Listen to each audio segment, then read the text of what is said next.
This is Ambition Today. Today we are joined by Brian Pasalich. Got it right. He is the founder of Foundational, a consumer mindset-driven platform for financial health and well-being. This is Ambition Today.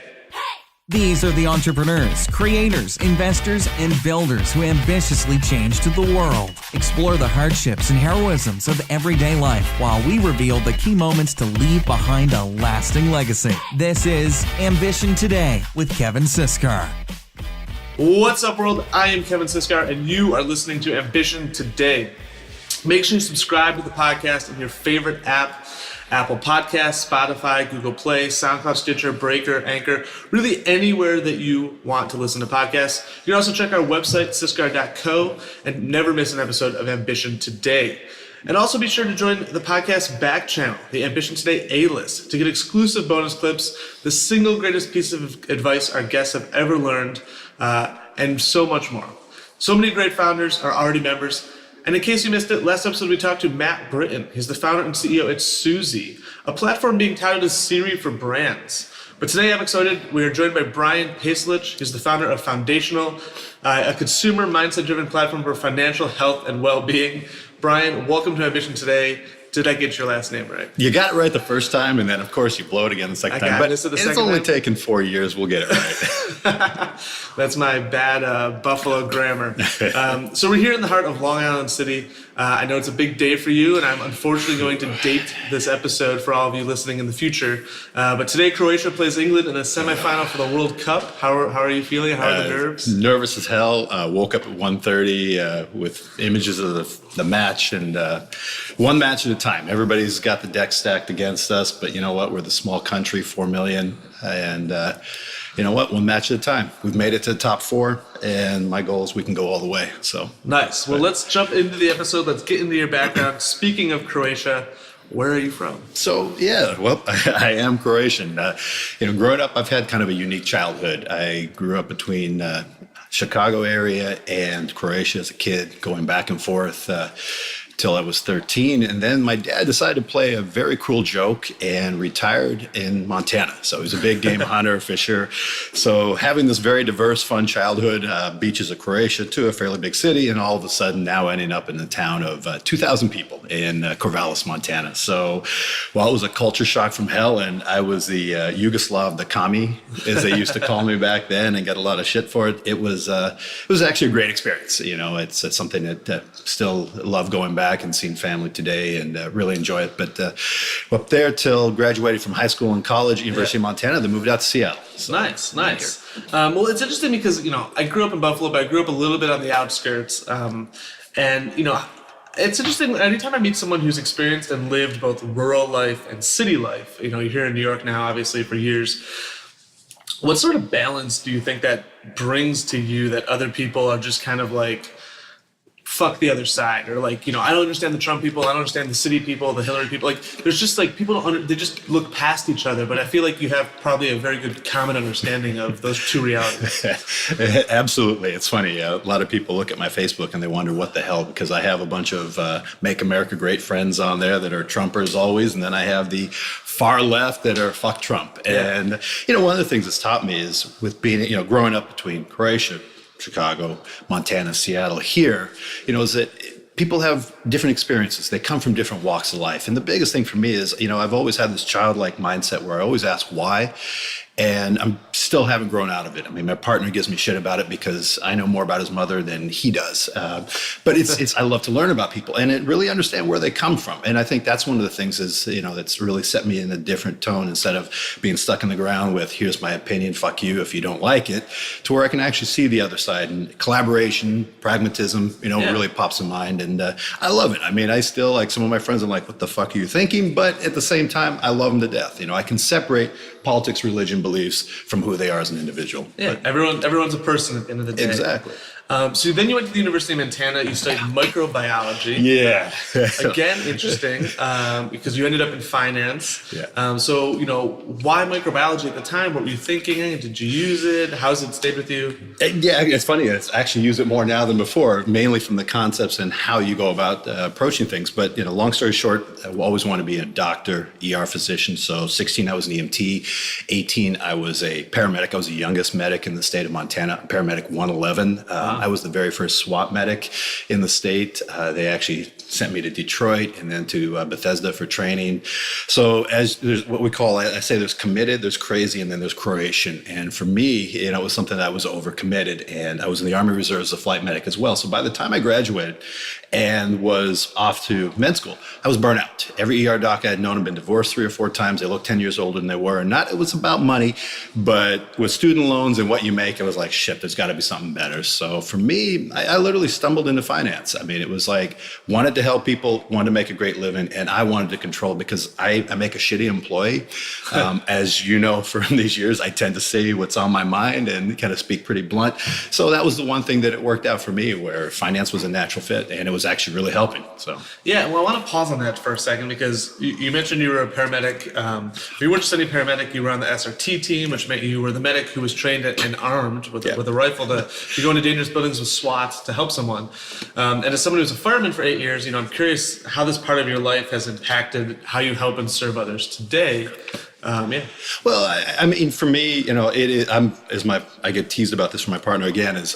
I would be a volunteer if I could. I mean, that would be my passion and my love, because that's really where I'm at.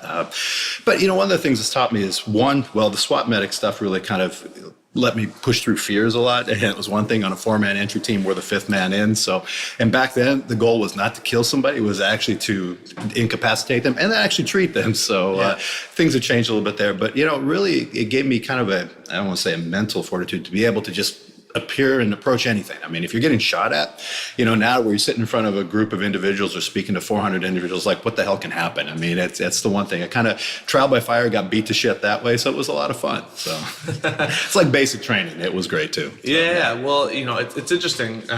It's definitely interesting. So was it after this that you had your first startup experience, or in the future a little bit, or right around this time? So, long story short on that is that I decided medicine wasn't the right track, kind of stumbled into finance and started my career in that, and then had an opportunity to jump into a startup. And this was also when I was coming out. So that was another big part of my life. And so moved out to Seattle, was in my first startup in early 2000, loved it. I was having a lot of fun. We had 50 employees. We were doing some really great things. The name of the company was SpeakLink. I can't find anything about them anymore online because it's been so long. But, one of the biggest lessons I learned there was that, our CEO at the time was trying to chase a little less bit of return and wouldn't give up a part of his equity. And unfortunately, because of it, this is when everybody started pulling out and VC started collapsing. And unfortunately, another VP and I were left holding the bag on some of it and writing checks, and fortunately lost a significant 6-figure amount. And it was the best thing that ever happened to me. It took me 3 years to realize that. I suffered from cranial rectal inversion syndrome, which is head up ass syndrome, which males tend to suffer from that a lot more than women, but you're catching up.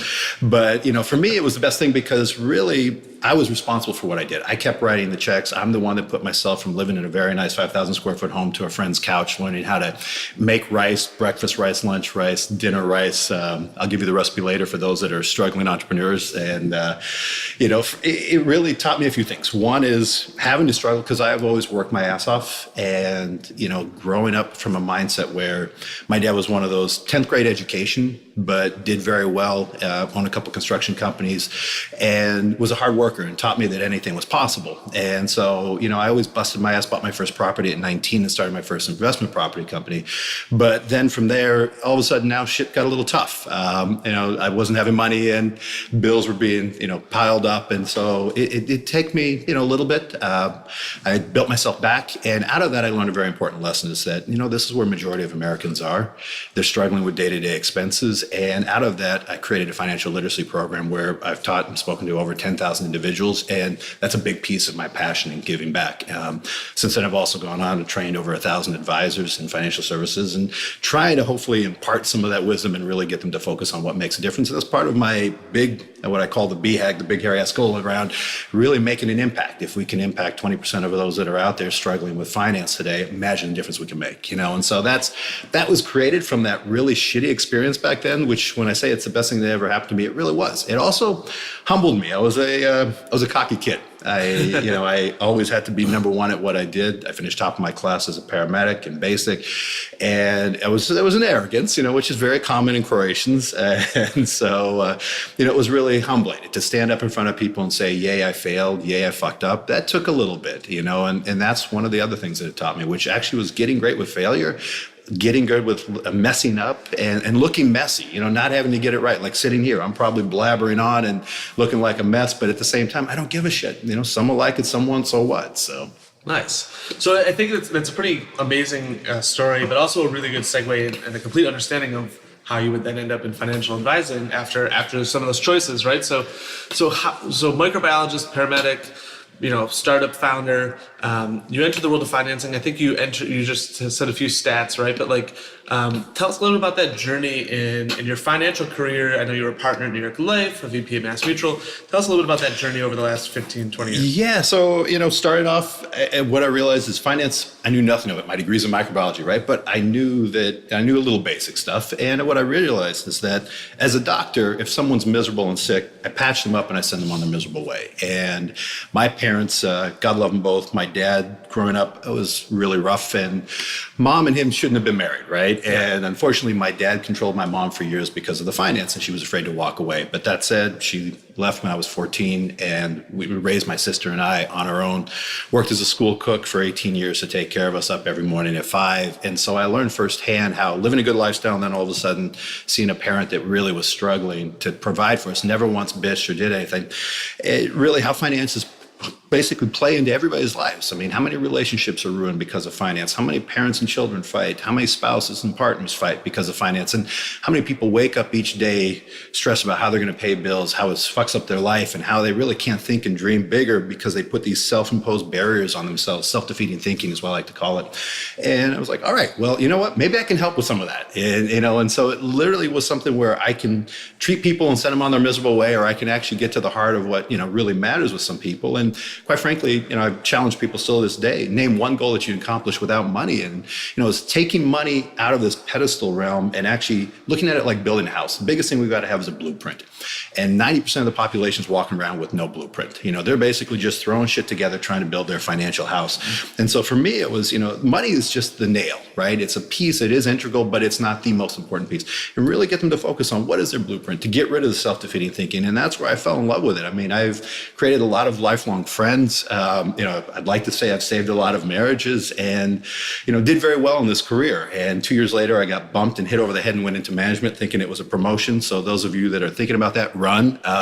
It's not always a promotion. It's, now you become responsible for everybody else, where when things go right, they get the credit. When things go wrong, it's you, which I actually enjoy. I mean, I do have that servant mindset, so it worked for me. But, I've had the opportunity from there to go on, build an office and agency for John Hancock Financial Network in Seattle, where we hit the top 40 in our first year from scratch, literally starting in a Starbucks, and then went off to New York Life in Seattle, and also out here in Manhattan at our flagship office, and helped to grow our investment side and train well over 1,000 advisors in my time. And I mean, I love it. I mean, it's something that's really great. It does have its burnout moments, and I do think our industry needs a little bit of a shift or a change because there's a lot more good that we could be doing if we think about it differently. But, yeah, definitely. I think, from what I've seen in the finance world, there's definitely room for a culture shift, especially looking at it from tech. But I like what you said about, it's not about money and the blueprint, right? Because I think that's so true for founders as well as, I can tell you if we have a monthly meetup group, we have 7,000 founders in it. I run these monthly events, and I could do an event called How to Fundraise, and the room will be slammed, packed, standing room only.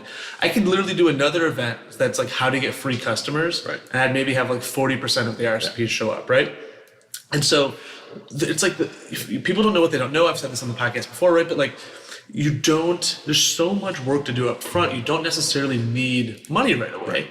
And, you need the blueprint, right? And, that's one of the things that we help build with Founder Institute, but it's so true, not only in finance, I think, but just in all aspects of life. Yeah, I mean, that's why, for the last 4 years now, I love teaching the vision class, right? Because that's where it all starts. So many of us are caught up on, we want to be the next Bill Gates, we want to be the next Zuckerberg, we want to be, whatever. We're looking at it from the buck, right? Or we hate our boss, we want to say, fuck you, I want to work my own hours, I want the independence, which I've yet to see.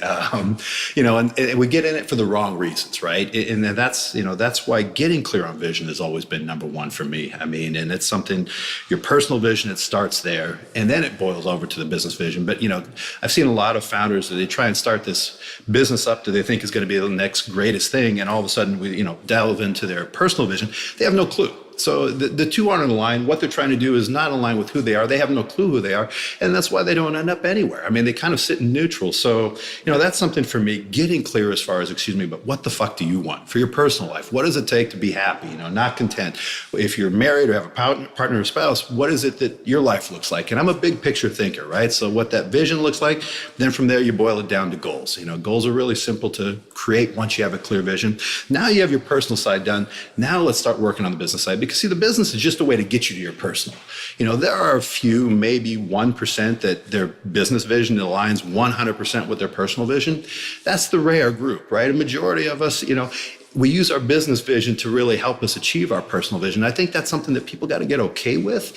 And they've also got to realize, and I think that that's one thing that I've realized is that if I'm clear on my personal vision, I know where I'm headed, and I can tie the two in, my business vision, and I'm clear and I can articulate it and show how it ties in, I'm willing to put the effort in. I'm willing to, it's self-discipline. We all have it. Very few of us have mastered it because we don't connect the dots on things, and that's why we're not willing to put the effort in. We want X, but we're willing to only put in minus 10X, and so how do we change and shift that? So I think that's one thing that's really critical. I love that. And I'm going to come back to discipline a little bit later in this episode. But right now, let's take a quick break. We're here with Brian, and we will be right back with more Ambition Today. This is Ambition Today. If you're enjoying this episode of Ambition Today, then leave us a review in whatever store podcast app you are listening. We would really appreciate it. If you don't know how to do that, visit syscar.co/review, and I'll show you in 3 quick steps. Thank you so much for the help. We really appreciate it. And we also appreciate our partners today. Ambition Today is happy to partner with Audible. Visit audibletrial.com/ambition today to download and keep any audiobook for free. Brian, is there an Audible audiobook that you recommend? There is. The Alchemist by Paulo Coelho. It's something that I bet you it's probably been 13 to 15 times that I've actually listened to the book. Wow. On the train. And unfortunately here, I'm a big reader. I like to have physical books as well. So for some reason, I can't get onto the digital side. But when I can't read or it's crowded, the first thing I do is I put that on. And I've listened to it many times. And I think it's actually, for those of you that haven't read it or listened to it, I do suggest you actually listen to it because Jeremy Irons is the narrator and his voice is just something so amazing about it that it seeps in, and I could listen to the whole 2 hours and not lose any interest, and still even 13 times later. But it's a great parable. Super high level. What is the book? Yeah, I mean, really, it's about a boy that's looking for his personal vision. And he sets off in the wrong direction, and at the end he really figures it out. And so I think that book, if anything, or the audiobook, is a great visual, or not visual, but a great story to really listen to really help you to determine what is your personal vision. And I think it puts things into perspective, and it might give you a new way or a way to shift and think about it differently. So definitely recommend it. All right. The Alchemist on Audible. That's audibletrial.com/ambition today to get your free book. And TopTall. If you're looking for software developers to help you build your next product, then visit toptall.com/ambition today for a free 2-week trial with the top 3% of software developers and designers. You own all the work and all the code from anything built over your 2-week trial. That's toptal.com/ambition today to get started today. And now back to this amazing episode of Ambition Today. Visit Ambition Today online at syscar.co and follow the show on social media at Ambition Today. Welcome back. We are here with Brian Pasalich, and we are talking about his journey through startups, finance. We talked a little bit about your career before the break, Brian, but now I want to talk about your new company, Foundational. Tell us what it is, why you started it. Oh boy. Well, it's Foundational in various versions have been in my head for probably 6 years. Unfortunately, technology wasn't there to really keep up with where I wanted to go. But, and after, like we were talking about earlier, the years of working with advisors, teaching advisors, and really how our industry needs to shift is, I realized that, not that I want to replace advisors entirely, but when you say advisors, financial advisors, financial advisors, financial planners, wealth management. For me, it's like so many individuals are scared shitless of meeting with somebody, and they feel like, and rightfully so, our industry's done a really poor job of this, that they think, they're just trying to take my money, they're trying to make a commission, they're not really here to help. And I will say, probably 90% do lead that way, but that's the industry's fault. It's not the advisor's fault, unfortunately, because that's the way it's set up, and the incentive is that way, right? So it's sad, but my goal was, how do I take what I've been teaching and doing for years? And a few years ago, I was like, all right, how do I replace me digitally, that I can really be there for that individual 100% with no other alternatives, no judgment, no preconceived notion or anything. It's literally be there to help them, to meet them where they are, and to get them to where they want to go, to ask those questions, to help them to remove self-defeating thinking, to help them to create their vision, to really help to move them along every step of the way, and really be in their corner, right? And so how do I do that? And it's still, even today, the technology, we're getting there. We're like 90% there, but we're still not there. And so about a year ago, Foundational really came into being. Actually met a fellow my co-founder through FI, and snagged her up in a heartbeat when I realized that she thinks not just from her head but also from her heart, this is bottom line. This is my passion project. This is one of my end goals of shifting 20% of those that struggle with finance in the U.S. So it's a big goal. I mean, will I ever hit it? I don't know, but that's the goal where I'm looking to go, and that's my legacy that I want to leave. But really, we started off and spent probably our first 2 months getting clear as far as what our messaging was. We took a little bit more time on that. What are we trying to accomplish? Because there are so many robo-advisors, all these other different platforms that exist out there. Yeah, Wealthfront, Betterment. Yeah, and they're great. Nothing against them. But, so much of what I found in the industry is that they assume a higher consumer understanding. So here's what we got. We have investments. We've got insurance. For example, just take insurance. And we look at life insurance. I've sat down with over 500 people and said, all right, help me understand, how do I determine how much life insurance I need? 92% can't even figure that out. And I'm talking to individuals that are JDs from Ivy League schools, that have degrees. Hell, half the advisors out there don't even have a set formula behind that.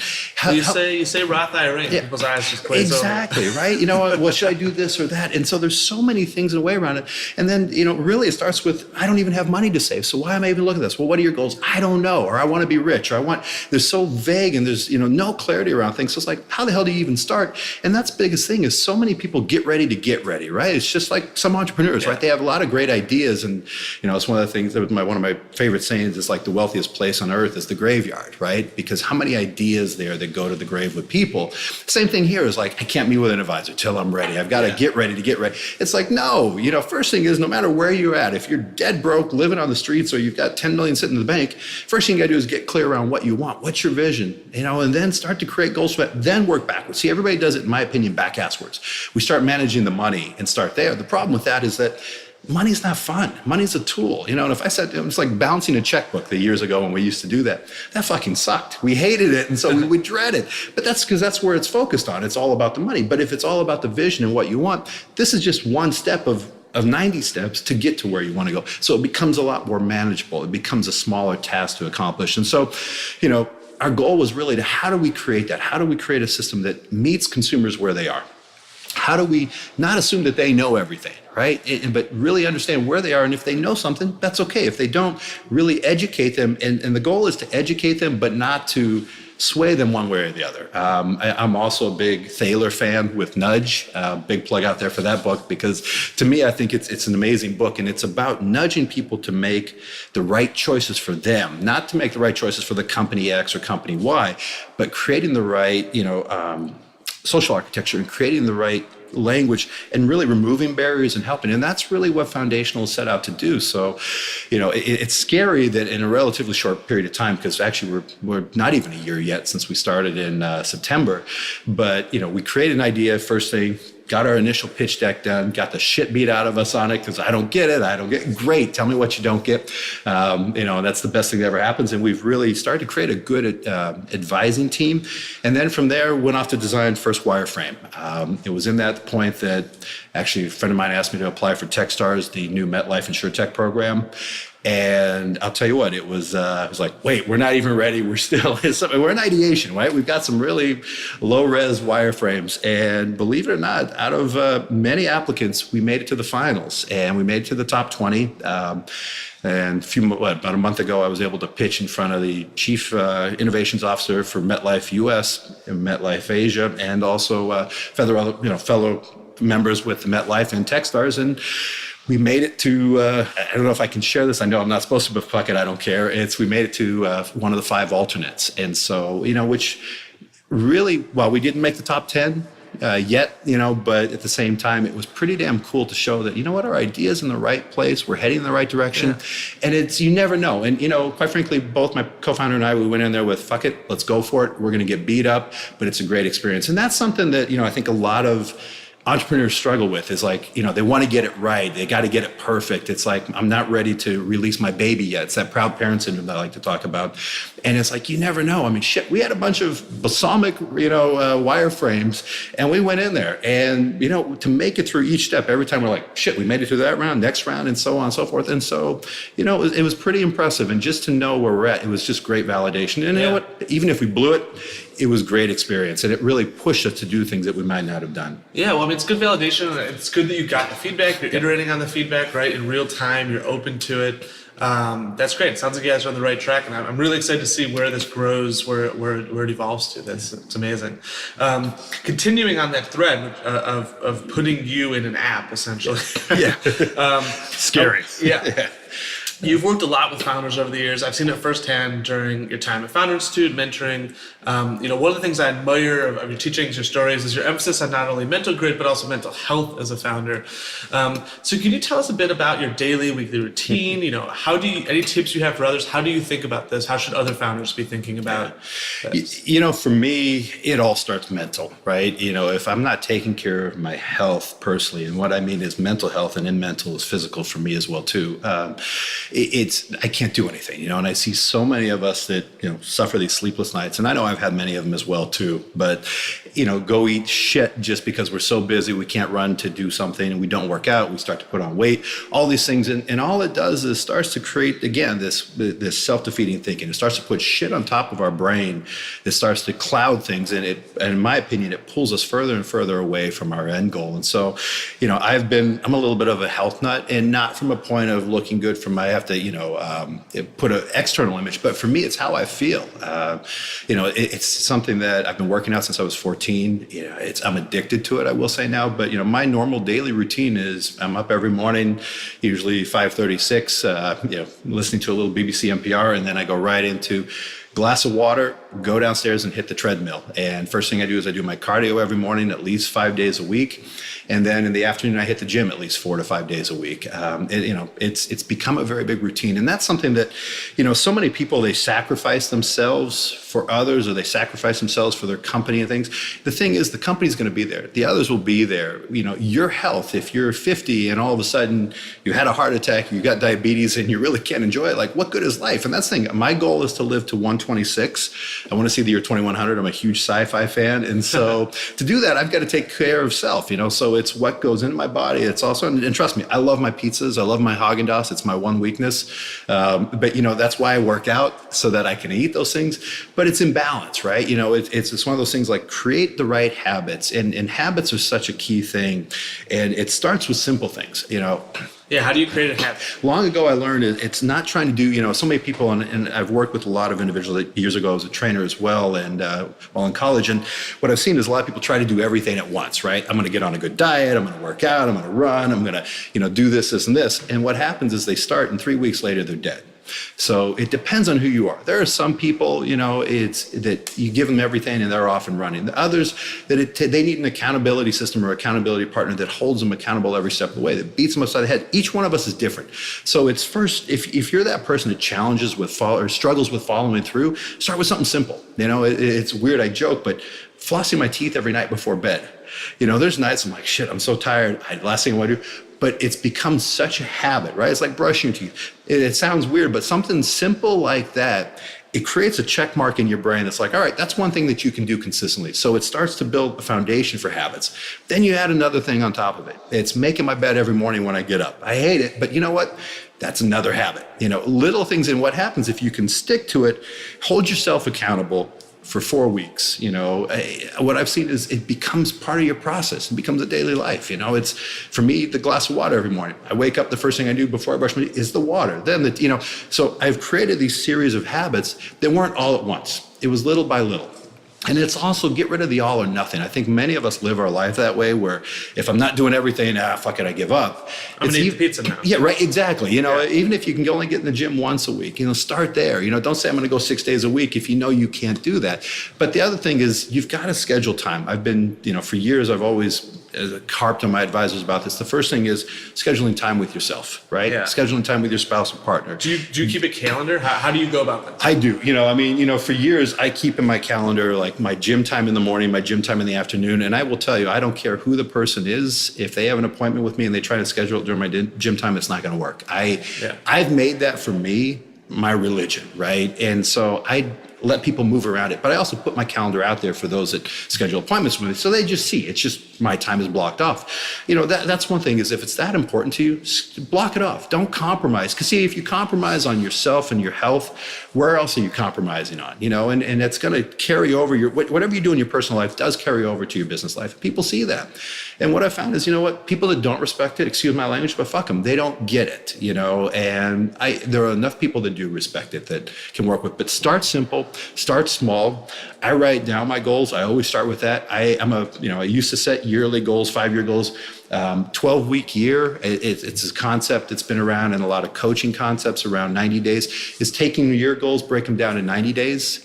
And instead of trying to do 12 things, what are the 3 to 4 things that you can do in the next 90 days that'll get you there? And then hold yourself accountable. I'm someone that I have moments where I've got it, I'm off and running. There's sometimes when I need someone to beat me upside the head. You've got to figure out how you want to be held accountable. If there's a person that's going to hold you accountable, find that person and ask them, and give them permission to hold you accountable and beat the shit out of you if you need it, proverbially, of course. But, those are the things you got to build in. And if you can do that, it's actually pretty easy. It's funny. It's like we make it a lot harder than it is. But start simple, start small, but start. And don't wait. That's New Year's resolutions drive me fucking nuts, because everybody waits the first year to get healthy. If it's something you're thinking about, if those of you that are listening to the podcast today, something you've been putting off that you want to do, start today. Yeah. And that's really it.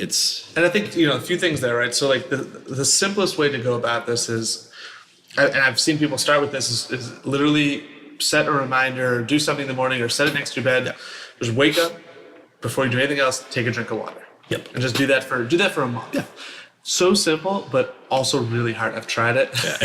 It's challenging. Yeah. The first 3 days are like, I got this. And then day 4 comes and you're like, oh, I didn't refill the glass last night. The kitchen's over there. I guess I could just do other stuff first. And it's all about those routines, those processes. And then another resource that I actually just got from Vicente, FI grad, founder of Craft and Savor, is there's this book. It's like a moleskin. It's called Best Self. And it does exactly that. It's got a 13-week section, set your 4 goals, and then a daily section that lets you break down what you're grateful in the morning, what your big wins are for the day, your key milestones. There's a little schedule thing. It's actually really, really good. It's better than I thought it would be. I'm trying it right now. So Best Self is great. And one, addition to that is like, guess what? You're going to fuck it up. You're going to break, like just you said with the water, right? You're going to hit day 3, day 4, you don't. The thing is, we've got to acknowledge our breakdown, but then we've got to recommit and just start back on that process instead of saying, all right, fuck it, and feel guilty about it. It's like, look, you're human. You're going to get messy. We make mistakes. I mean, as I joke, I've probably made 10 mistakes and it's 10 a.m., right? Yeah. And so for me, that's one of the key things that I think we need to be okay with messing up. But in that breakdown, learn, right? And I think that's why I love fucking up nowadays, is because in each mess up, I learned something about myself. I learned where I do, and that's it. Be inquisitive, be that childlike mindset. Every time, when you didn't get up, why didn't I? Was it because I was lazy last night because I stayed out late? Or was it because I just forgot about it? All right, is it now then, when that happens, then is it important to you? That's another question that we don't ask ourselves enough, because we set off on these goals or things that we think we want, but they really don't align with what we're looking about. They don't align with our values or what's really important to us at the moment. So ask yourself that question is, sometimes it's an obvious breakdown. Sometimes like it's not really connected to what I want. That's okay. Then don't waste your time with it, because that's also going to create bad habits, right? Yeah. If you set up a bunch of things that you don't want, you go after them and you fail. That's just each time you fail and you don't learn or go off the right direction, you just build up this failure side as well too, instead of a habit side. Yeah. So I want to switch gears a little bit. I know you talked a little bit earlier about when you were going through the start thing. That was also when you were coming out. I know you do a lot of work to advance progress for the LGBT community, both with sitting on the board for Marriage Equality USA and the National LGBT Chamber of Commerce for New York. Well, tell us a little bit about that journey, how that's related to entrepreneurship, and maybe one or two things that you would like to see change for the better in 2018. Oh boy, well, 2018 change. I would just like to have 1 week on Facebook with no political posts. CNN not mention anything about politics for 1 week. I'd be happy with that. I think that would be great. Or Trump not tweet for a week. But anyway, as far as volunteerism is key for me. I think that's one thing that we don't do enough of. We're so caught up in inward, and I like to joke, I call it success and significance, right? I look at Bill Gates and I think of him as significance, and not because of what he's done at Microsoft. I could care less about that. But Bill and Melinda Gates Foundation, what they do for HIV in Africa, what they do for education, and right or wrong, people have different schools of thought around, but they're focused on legacy and giving and outward, right? Successful people, and Trump, by all means, very successful person. Have you heard him say we in the last year? It's all me, me, me. And I think that's something, not to bash him. I know, I don't want to go one way or the other. I'm independent. But that said, is really, you've got to focus on giving back, and it's one that we get the scarcity mindset or victim mindset where it's like, how can I give back because I'm still trying to survive on myself? No, it's just the more I'm also a big karma believer. The more you give, the more you get, and karma is real. I've seen it firsthand, and it's about doing good for others. And the more that you can impact your community, the more that you're changing the world. And because at the end of the day, all the material shit that you have, trust me, I've had it, lost it, and got it, and it doesn't matter. I used to spend $300 for dress shirts, literally, and now, if I spend $20 on a shirt, it's too much. Yeah, you're rocking the Croatia jersey. Yeah, no, I did spend $90 on the Croatia jersey, but that's, and it's my only Nike thing I own. But, that said, I go to Uniqlo and I buy T-shirts, and Kevin see me almost every damn class has been in a, $5 T-shirt, because those things don't matter, right? Experiences matter, community matters, giving back, because that's really what, at the end of the day, that's all we've got, and it's for me, it's all about experience and giving back. And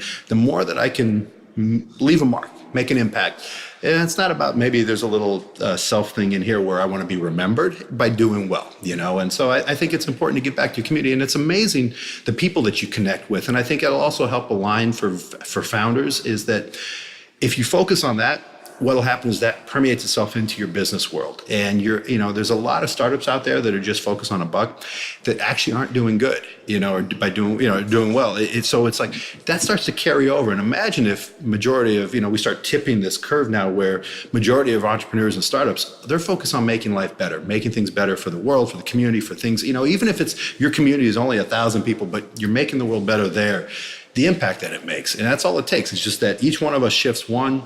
It's enormous. So I like what you said, significance versus success. That's great. But we're going to jump now to the Ambition Day question of the day, and you are basically writing these segues for me. If you have a question for Ambition today, submit it on our website, siskar.co. We were just talking about community volunteerism. Today's Ambition Day question of the day is, why does family matter, and how do you balance your personal life with your work life? Oh boy. That's a tough question, right? Well, family matters because, and I look at family two ways, right? And a lot of us think of it from a biological perspective, and I don't. I have a great family. I love my sister some days, and I've got 4 beautiful nephews. I love my mom and dad, and I've got great cousins and relatives. But, at the end of the day, family is a community for me, and that's how I look at it. It's those that I have share interests with, those that I have close connection with, those that I'm able to build and actually build that community with. And that's something to me, because at the end of the day, if I'm alone in a box and I've got all these great materialistic things, it doesn't matter. I mean, I'm sure we've seen enough deaths of movie stars, superstars, all these great wealthy people that were lonely, that, it's at the end of the day, those things don't matter. What matters is family. It's those that you have a relationship with. And like I said, family doesn't mean biological. Family means those that you're connected with, that have your back, that love you no matter what, that are unconditional, and, that you can really do great things with, that you can share and experiences with. I think that's something that's really critical for me, because why do I do what I do? I mean, I don't wake up each morning and do what I do because of me. It's for others. It's to retire my mom like I did at age 62, and now take care of her. So all she has to do is go to yoga and do her swimming and Zumba. She loves Zumba, but for the rest of her life, she's taken care of. And that's what's important to me, right? Not the Maserati or this or that. That's what's really what matters. Yeah, I love it. That's amazing. All right, well, Brian, we are at the end of the road here. So for those of you listening, make sure you join the Ambition Today A-list, join the back channel, hear what we are about to talk about, the single greatest piece of advice Brian has ever received. You can join at syscar.co/A-list. As always, the show notes, which include everything from this episode, links to what we talked about, books, etc., are up on syscar.co. Brian, thank you for being here. Thank you. Where can people go to find out more about you or anything else they should be checking out? Blog, Twitter, website? I know. I wish I would be better at blogging or Twitter, and I'm thinking about it. But, right now, start with my LinkedIn and feel free to reach out to me directly. That's something that I'm more than happy to, sit down with anyone, as you know. I mean, it's, but don't be afraid. All right, LinkedIn. Stay curious, everyone, and we will see you on the next episode of Ambition Today.